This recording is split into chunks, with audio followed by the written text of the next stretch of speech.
सभी भक्तों को श्री शिवाय नमस्तुभ्यम हर हर महादेव।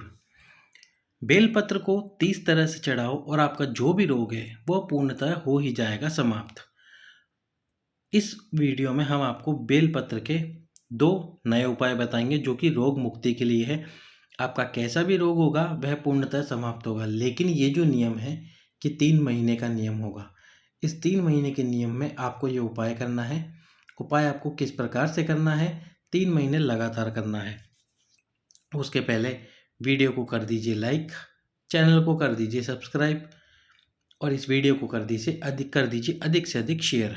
तो अब आपको करना क्या हो, जैसे आप बेलपत्र जब भगवान शंकर के शिवलिंग पे समर्पित करते हो, तो जब भी आप बेलपत्र समर्पित करते होंगे तो अभी तक तो आपको ये ज्ञात होगा, किसी न किसी कथा में गुरुजी ने बताया होगा कि ये पीछे की जो ठूंठ होता है, इस ठूंठ को तोड़कर भगवान शंकर के शिवलिंग के ऊपर समर्पित किया जाता है। तो अब जब आप बेलपत्र समर्पित करोगे, 30 तरह से आपको ये बेलपत्र समर्पित करना है रोग मुक्ति के लिए।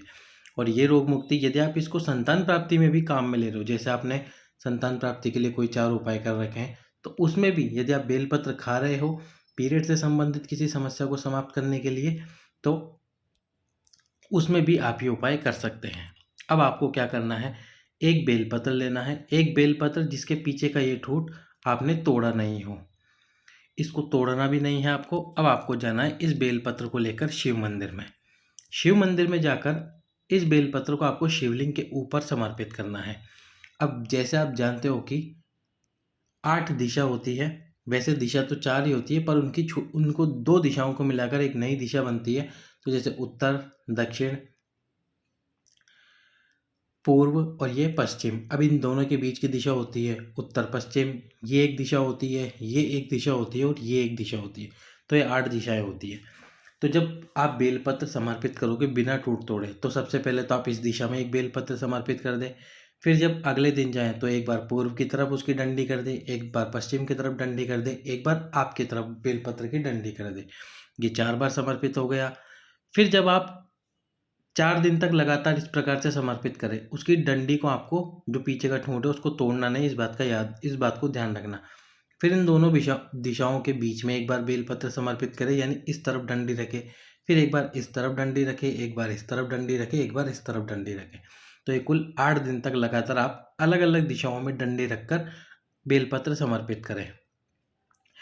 अब जब आप 8 दिन पूरे हो जाएं तो फिर थोड़ी थोड़ी दिशा में परिवर्तन कर दे। एक ये हो जाएगी, एक ये हो जाएगी, एक ये हो जाएगी, एक ये हो जाएगी। इस प्रकार से आपको 30 दिन तक लगातार बेलपत्र की जो डंडी है वो अलग अलग दिशाओं में करनी है। एक बार अपनी तरफ, एक बार आपके विपरीत, एक बार पश्चिम, एक बार पूर्व, एक बार उत्तर दक्षिण, एक बार उत्तर पश्चिम, एक बार दक्षिण पश्चिम, एक बार दक्षिण पूर्व। और ऐसे ही धीरे धीरे करके प्रत्येक बार बेलपत्र की डंडी को आप अलग अलग दिशाओं में रखते रहे। और ये लगातार यदि आप करेंगे 30 दिन तक, तो 30 दिन तक लगातार अलग अलग दिशाओं में इसकी बेलपत्र की डंडी रहेगी। अब जब आप बेलपत्र को चढ़ा दें, भगवान शंकर से प्रार्थना कर दें कि बाबा इस बेलपत्र को औषधि बना दो, फिर इस बेलपत्र को आपको उठाना है। चौखट पर जाकर बैठोगे, बैठते से ही सबसे पहले जो ठूंठ वाला हिस्सा उसको तोड़ लेना है, पहले उसको खाना है आपको। और उसको खाने के बाद में फिर जो बेलपत्र है, बेलपत्र को खाना। यदि मान लीजिए भगवान शंकर की चौखट पर जगह ना हो, इतनी जगह ना हो, तो आप शिव जी के सम्मुख में ही बैठिए, शिव मंदिर में आसन लगाकर सबसे पहले उस ठूंठ वाले हिस्से को तोड़िए, उसको खाइए। और उसको खाने के बाद में फिर आपको क्या करना है, जो बेलपत्र है उसको खाना है। जिस मनोकामना से या जिस रोग को मुक्त करने के लिए आप वो बेलपत्र खा रहे हो, उस प्रकार आपको खाना है। तो 30 दिन तक लगातार आपको अलग अलग दिशाओं में करना है। यदि उसके बाद भी आप जैसे 3 महीने उपाय करना है, 30 दिन हो जाएगा, फिर वापस वही दिशाओं में बेलपत्र समर्पित होना शुरू हो जाएगा। तो इस प्रकार से लगातार 3 महीने तक ये एक बेलपत्र समर्पित करो, इसके पीछे का ठूंठ तोड़ो खाने से पहले, और फिर उसके बाद में बेलपत्र को खाना है। पर पहले शिवलिंग पर बेलपत्र समर्पित करना है बिना ठूंठ को तोड़े। इस प्रकार से ये उपाय कर लेना है। अब दूसरा जो उपाय है वो 2 बेलपत्र वाला है। 2 बेलपत्र आपको समर्पित करने हैं शिवलिंग पे। जो पहला बेलपत्र समर्पित होगा, और वो भी जल समर्पित करने से पहले आपको बेलपत्र समर्पित करना होगा। तो पहला बेलपत्र आपने समर्पित करा माता अशोक सुंदरी के स्थान पे, उसकी जो डंडे की दिशा होगी वो जलाधारी की तरफ यानी उत्तर दिशा की तरफ होगी, यानी बीच वाली पत्ती शिवलिंग की तरफ। और इसके बाद में एक और बेलपत्र जो समर्पित करना है शिवलिंग के ऊपर, उसकी डंडी की दिशा भी उसी तरफ करना जिस तरफ आपने ये माता अशोक सुंदरी के ऊपर जो बेलपत्र चढ़ाया था, यानी दोनों की डंडी एक ही दिशा में रहेगी। जब दोनों बेलपत्र आप समर्पित कर दो, फिर जो आपके पास में जल है एक कलश वो समर्पित करना।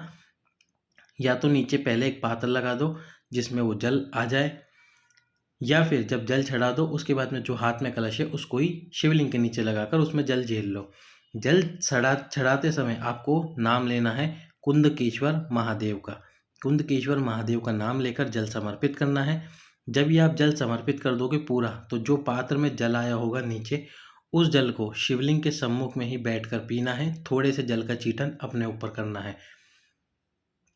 कैसा भी रोग होगा आपको, भारी से रोग क्यों ना हो, यदि स्किन पर कहीं कोई समस्या है, त्वचा पर कहीं कोई समस्या है, तो उसी जल को थोड़े से जल को आपको आपके शरीर के ऊपर लगा लेना है। इस प्रकार से ये उपाय भी 3 महीने का ही है, जिसमें 2 बेलपत्र आपको लगातार समर्पित करने हैं एक ही दिशा में जल चढ़ाने से पहले।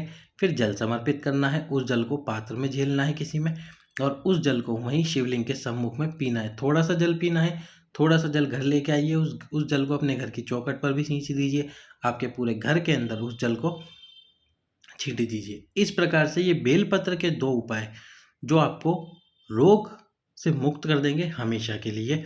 कैसा भी रोग होगा, यदि संतान प्राप्ति के लिए आप ये उपाय कर रहे हैं, जो कि पीरियड ना आ रहा हो, पीरियड में कोई समस्या हो, तो उसके लिए भी आप ये उपाय जरूर कर सकते हैं। सभी भक्तों को श्री शिवाय नमस्तु।